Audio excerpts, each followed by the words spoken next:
Hello friends, welcome to home food recipes. આજે આપણે બજાર કરતાં પણ ટેસ્ટી પાવભાજી ઘરે કેવી રીતે બનાવવી એ જોઈશું। પાવભાજી નાના મોટા દરેક જણની ફેવરેટ હોય છે અને બજારની કમ્પેરમાં જ્યારે ઘરે બનાવીએ છીએ ત્યારે એ સસ્તી પણ પડે છે અને હાઇજેનિક પણ હોય છે। આજે આપણે પરફેક્ટ માપ સાથે આ પાવભાજી બનાવશું, જેથી તમે પહેલીવાર બનાવશો તો પણ એ પરફેક્ટ જ બનશે। તો ચલો એને બનાવવાનું શરૂ કરીએ। અહીંયા મેં 2 મીડિયમ સાઇઝના બટાકા લીધા છે, જે ગ્રામમાં 150 ગ્રામ છે। જો કપમાં ભરીને માપશો તો 1 કપની ઉપર 1/4 કપ એટલે કે સવા કપ જેટલા બટાકા છે। લીલા વટાણા લીધા છે મેં પોણો કપ જેટલા, જે ગ્રામમાં 70 ગ્રામ છે। તમે ચાહો તો આની જગ્યાએ ફ્રોઝન વટાણા પણ લઈ શકો છો। અહીંયા મેં દૂધી લીધી છે પોણો કપ જેટલી, જે ગ્રામમાં 65 ગ્રામ જેટલી છે। દૂધી અને બટાકા બંનેને મેં છાલ કાઢીને ઝીણા સમારી લીધા છે। ઝીણું સમારેલું કોબીસ લીધું છે, 1 કપ જેટલું છે અને ગ્રામમાં જોશો તો 50 ગ્રામ જેટલું છે। ઝીણું સમારીને મેં ફ્લાવર લીધું છે, જે 1 કપ જેટલું છે, ગ્રામમાં જોશો તો 70 ગ્રામ જેટલું છે।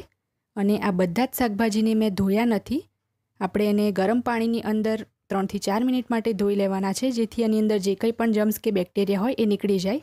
કારણ કે કોબીસ અને ફ્લાવર બેના લીધે આપણે ખાસ એને ગરમ પાણીમાં ધોવું જરૂરી છે, નહીં તો જો કોબીસ ફ્લાવર ના હોય તો તમે સાદા પાણીથી ધોઈ લેશો તો પણ ચાલશે। ગેસ ઉપર એક મોટા વાસણમાં મેં 1 લીટરની આસપાસ પાણી ગરમ કરી લીધું છે। એમાં 1 ચમચી મીઠું નાખીને આપણે બરાબર મિક્સ કરી લેવાનું છે। હવે આપણે એમાં બધા જ શાકભાજી નાખી દઈશું અને બસ 3 થી 4 મિનિટ માટે આપણે મીડિયમ ફ્લેમ પર રાખીને એને ધોઈ લેવાનું છે। જો તમે વટાણા, બટાકા અને દૂધીને ગરમ પાણીમાં નહીં ધોવો તો પણ ચાલી જાય છે, પણ હંમેશા કોબીસ અને ફ્લાવરને હું મીઠાવાળા પાણીમાં જ ધોઉં છું।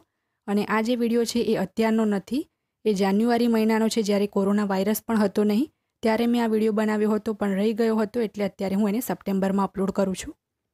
તો 3 થી 4 મિનિટ મેં ગરમ પાણીમાં બધા જ શાકભાજી ધોઈ લીધા છે। હવે આપણે એનું બધું જ પાણી નિતારી લેવાનું છે અને એક વખત આપણે એને નોર્મલ પાણીએ ધોઈ લઈશું। હવે ગેસ ઉપર એક કુકર ગરમ કરવા મૂકીશું। એની અંદર આપણે બધા જ ધોયેલા શાકભાજી ઉમેરી દઈશું। સાથે જ આપણે એની અંદર 1 ચમચી જેટલું મીઠું નાખી દેવાનું છે અને 3.5 કપ જેટલું આપણે સાફ પીવાનું પાણી ઉમેરી દઈશું, કારણ કે પછીથી આપણે આ જ પાણીનો યુઝ પણ કરવાનો છે। તો કુકરનું ઢાંકણ બંધ કરીને 3 થી 4 સીટી મીડિયમ ફ્લેમ પર લગાવી દઈએ। 3 સીટી લગાવ્યા પછી કુકરની વરાળ મેં જાતે જ નીકળવા દીધી હતી। હવે આપણે એને ખોલી લઈશું। બધા જ શાકભાજી એકદમ સરસ બફાઈ ગયા છે, વટાણા, બટાકા બધું જ એકદમ સરસ ચડી ગયું છે। તો હવે આપણે એને મેશ કરી લઈશું। મેશ કરવા પહેલાં આપણે બધું જ પાણી એક બાઉલમાં નિતારીને અલગ કરી દેવાનું છે, કારણ કે આ પાણી ખૂબ જ હેલ્ધી હોય છે, તો આપણે પાવભાજી બનાવવા માટે આનો જ યુઝ કરીશું। પાણી નિતાર્યા પછી જ તમારે શાકભાજીને મેશ કરવાનું છે। જો તમે પાણીની સાથે મેશ કરશો તો શાકભાજી બરાબર મેશ નહીં થાય। હવે ગેસ ઉપર એક મોટા પેનની અંદર આપણે અડધો કપ એટલે કે 100 ml જેટલું તેલ નાખી દઈશું। પાવભાજીમાં તેલ ઓછું હશે તો એનો સ્વાદ સારો નથી આવતો। 5 મોટી ચમચી એટલે કે 5 ટેબલ સ્પૂન જેટલું આપણે એમાં બટર નાખવાનું છે। અહીંયા મેં બટર હોમમેડ જ લીધું છે। બટરને આપણે બરાબર પીગળવા દઈશું। જ્યારે બટર બરાબર પીગળી જાય એ પછી આપણે એની અંદર આદુ અને લસણની પેસ્ટ ઉમેરવાની છે, 2 મોટી ચમચી જેટલી એટલે કે 2 ટેબલ સ્પૂન જેટલી। આ પેસ્ટ તમારે ફ્રેશ જ બનાવીને લેવાની છે, તો પાવભાજીનો ટેસ્ટ ખૂબ જ સરસ આવે છે। હવે ધીમા તાપે આપણે 1 મિનિટ માટે એને સાંતળી લઈએ। જ્યારે આદુ અને લસણની પેસ્ટ સંતળાઈ જાય ત્યારે આપણે એની અંદર ઝીણા સમારેલા કાંદા ઉમેરવાના છે। એક મોટી સાઇઝનો કાંદો લઈને મેં ચોપરમાં એને ઝીણો ચોપ કરી લીધો હતો। ગ્રામમાં 150 ગ્રામ જેટલો કાંદો છે। ટામેટાં અને કેપ્સિકમને આપણે પછીથી ઉમેરવાના છે। તો હવે આપણે કાંદાની મીડિયમ ફ્લેમ પર લાલ થાય ત્યાં સુધી સાંતળી લઈએ।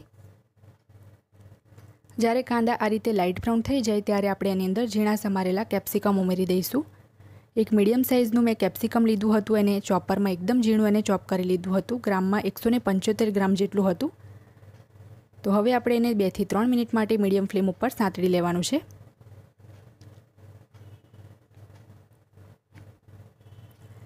ત્રણ મિનિટ સાંતળ્યા પછી આપણે એની અંદર ઝીણા સમારેલા ટામેટાં ઉમેરી દઈશું। 5 મીડિયમ સાઇઝના ટામેટાને મેં ચોપરમાં ચોપ કરી લીધા હતા, જે ગ્રામમાં 390 ગ્રામ જેટલા છે। પાઉંભાજીમાં જો ટામેટાં થોડાક વધારે નાખશો તો ટેસ્ટ ખૂબ જ સરસ આવશે। અને ટામેટાં નાખ્યા પછી આપણે 2 થી 3 મિનિટ માટે ફરીથી બધું જ કૂક કરી લેવાનું છે। તો વેજીટેબલ્સને બાફતી વખતે તો આપણે મીઠું જ નાખ્યું જ હતું, પણ અત્યારે આપણે થોડુંક મીઠું નાખવાનું છે, જેથી ટામેટાં જલ્દી ચડી જાય। મીઠું તમારે સ્વાદ મુજબ નાખવાનું છે। તો ટામેટાં નાખ્યા પછી ફરીથી મેં 3 થી 4 મિનિટ બધું કૂક કરી લીધું છે। ટામેટાં એકદમ સરસ સોફ્ટ થઈ જવા જોઈએ એટલું આપણે એને કૂક કરવાનું છે, અને જો ફ્રીજમાંથી કાઢીને ટામેટાં લેશો તો ચડવામાં વાર લાગશે। તો હવે એમાં 3 ટેબલ સ્પૂન એટલે કે 3 મોટી ચમચી જેટલો મેં પાવભાજી મસાલો ઉમેર્યો છે, અહીંયા મેં હોમમેડ મસાલો લીધો છે, તમે ચાહો તો એવરેસ્ટનો પણ લઈ શકો છો. 1.5 મોટી ચમચી એટલે કે 1.5 ટેબલસ્પૂન આપણે તીખું લાલ મરચું ઉમેર્યું છે. 1.5 મોટી ચમચી એટલે કે 1.5 ટેબલસ્પૂન આપણે કાશ્મીરી લાલ મરચું ઉમેરીશું, જે કલર માટે છે. એનાથી પાઉંભાજીનો કલર ખૂબ જ સરસ આવે છે. હવે આ બધા જ મસાલાને 1 થી 1.5 મિનિટ ધીમા તાપે સાંતળી લેવાના છે. મસાલા બરાબર સાંતળાઈ જાય એ પછી આપણે એક મેશર લઈ લઈશું અને મેશરની મદદથી બધું જ શાકભાજી આપણે આ રીતે મેશ કરી લઈશું, જેથી ખાતી વખતે વધારે મોંમાં ના આવે અને પાઉંભાજીનો ટેસ્ટ અને ટેક્સચર બંને પરફેક્ટ આવે. આ રીતે બરાબર મેશ કરી લીધા પછી આપણે એની અંદર મેશ કરેલા વેજીટેબલ્સ ઉમેરી દઈશું. તો આ બધા જ બાફેલા અને મેશ કરેલા વેજીટેબલ્સ આપણે ઉમેરી દેવાના છે. અને અત્યારે આજે પાઉંભાજી છે એ 5 થી 6 વ્યક્તિ માટે ઇનફ છે. તો કુકરમાં જે કંઈ પણ રહી ગયું છે એના માટે આપણે 1 કપ જેટલું એટલે કે 200 ml જેટલું પાણી કુકરમાં નાખીને એને પણ સાથે જ ઉમેરી દઈશું. હવે આપણે આને બરાબર મિક્સ કરીને 8 થી 10 મિનિટ માટે કૂક કરવાનું છે. તો આ સ્ટેજ ઉપર આપણે જે પાણી અલગ કરીને રાખ્યું હતું શાકભાજી બાફેલું એ બધું જ આમાં નાખી દેવાનું છે. અને શરૂઆતમાં 3 થી 4 મિનિટ આપણે ફાસ્ટ ફ્લેમ પર કૂક કરીશું, એ પછી સ્લો ટુ મીડિયમ ફ્લેમ ઉપર કૂક કરીશું. તો બધું જ પાણી આપણે નાખી દઈએ અને ફાસ્ટ ફ્લેમ પર પહેલાં આપણે 3 થી 4 મિનિટ માટે કૂક કરી લઈએ.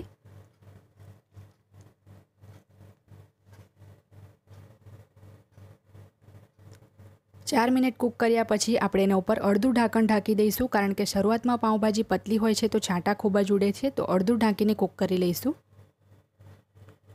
5 થી 6 મિનિટ હજી કૂક કર્યા પછી આપણે વચ્ચે વચ્ચે એને ખોલીને મિક્સ કરતું રહેવાનું છે, જેથી કંઈ પણ તળિયામાં ચોંટે નહીં. તો હવે આપણી જે પાઉંભાજી છે એ સરસ ગાઢી પણ થઈ ગઈ છે. એની જે કન્સિસ્ટન્સી છે એ વધારે પતલી પણ ના હોવી જોઈએ અને વધારે ગાઢી પણ નહીં. તો છેલ્લે આપણે એની અંદર થોડુંક બટર બીજું નાખી દેવાનું છે. બટર આ સ્ટેજ ઉપર ટોટલી ઓપ્શનલ છે, પણ બટર નાખવાથી એનો ટેસ્ટ ખૂબ જ સરસ આવે છે. તો હવે આપણી પાઉંભાજી બનીને તૈયાર છે. ગેસની ફ્લેમ બંધ કરીને આપણે એમાં ઝીણા સમારેલા લીલા ધાણા નાખી દઈશું અને બરાબર મિક્સ કર્યા પછી આપણે એને સાઈડ પર રાખી દઈશું અને આપણે પાઉં શેકી લઈશું. એક ડોસા તવાની ઉપર 1 મોટી ચમચી જેટલું બટર નાખીને બટર પીગળી જાય એ પછી આપણે થોડુંક કાશ્મીરી લાલ મરચું પાવડર નાખીશું અને થોડોક પાઉંભાજી મસાલો નાખીશું. ચમચીથી આપણે બંને મસાલાને મિક્સ કરી લેવાનું છે. ગેસની ફ્લેમ ધીમી જ રાખીશું, જેથી મસાલા બળે નહીં. હવે આપણે એના ઉપર પાઉં મૂકી દઈશું. પાઉંને મેં વચ્ચેથી 2 ભાગમાં કાપી લીધો છે અને આપણે એને બરાબર એક તરફથી શેકી લેવાના છે. એક બાજુથી પાઉં શેકાઈ જાય ત્યારે આપણે બીજી બાજુથી ફેરવીને બીજી બાજુથી પણ એને શેકી લઈશું. જો તમને વચ્ચે વચ્ચે તેલ કે બટર ઓછું લાગે તો તમે ઉમેરી શકો છો. જ્યારે બંને બાજુથી પાઉં શેકાઈ જાય ત્યારે આપણે જે પ્લેટમાં પાઉંભાજી સર્વ કરવાની છે એમાં એને એડ કરી દઈશું. થોડુંક મેં સાઈડ ઉપર કાંદા ટામેટા અને ગાજરનું સલાડ લીધું છે, જેનાથી પાઉંભાજીનો ટેસ્ટ ખૂબ જ સરસ આવશે. તો આ રીતે તમે એક વખત પાઉંભાજી ચોક્કસ બનાવજો, એ ખૂબ જ ટેસ્ટી લાગે છે. ફ્રેન્ડ્સ, જો તમને મારી આજની આ રેસીપી પસંદ આવી હોય તો મારા વિડીયોને લાઇક અને શેર કરી ચેનલને સબસ્ક્રાઇબ કરવાનું ના ભૂલતા. સબસ્ક્રાઇબ બટનની બાજુમાં જે બેલ આઇકન છે એને પણ દબાવજો, જેથી તમને મારા દરેક નવા વિડીયોની નોટિફિકેશન મળતી રહે. અને જો તમારે મારો આ જ વિડીયો હિન્દીમાં જોવો હોય તો એની પણ મેં લિંક નીચે ડિસ્ક્રિપ્શન બોક્સમાં આપી દીધી છે. તો મળીએ નેક્સ્ટ વિડીયોમાં. ત્યાં સુધી આવજો.